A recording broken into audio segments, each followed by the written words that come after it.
I saw my little brother just playing with a water gun at Dad, but I never expected Dad to actually start shooting real bullets at him. Sensing something was terribly wrong, I quickly rushed over. I pushed my brother behind a rock for cover. Dad kept shooting at us continuously. That's when it finally hit me. The reason Dad drove us all the way out to this remote desert was to kill us without anyone knowing. To stop Dad's evil plan, I quickly led my brother crawling backward. Come out now!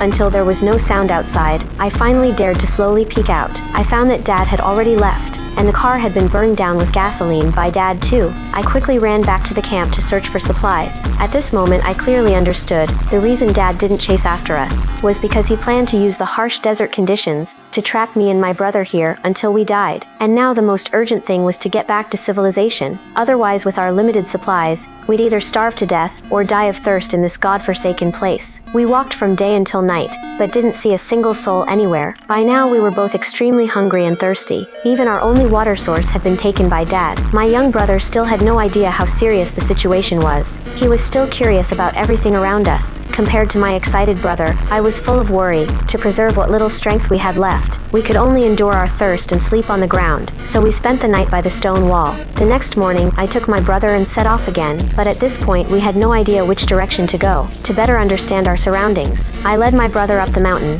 When we finally climbed to the top, the scene before us made me completely hopeless. All around us were endless barren mountains. We couldn't see any trace of a city anywhere. Since we were about to become dehydrated, the urgent priority was to find water fast. But I searched for most of the day, and couldn't find a single drop of water. With no choice, we had to rest in place to save energy. Luckily, I found a few drops of water in a can. I quickly gave it to my brother to restore his strength. Then we set off again looking for water. At first, my brother could still keep up with my pace, but under the scorching sun for so long, he quickly became extremely weak. Then he rolled down a hillside. Looking at my brother lying on the ground, I quickly called for him to get up and keep moving. But after being hungry for 3 whole days, he no longer had the strength to continue walking. No matter how much I shouted, my brother just lay on the ground motionless. I had no choice but to carry him and keep going. After walking like this for who knows how long, a fruit tree suddenly appeared ahead of us. Surprisingly, there was actually a water puddle under the tree. My brother immediately started drinking desperately when he saw it. Then he picked up some unknown wild fruits from the water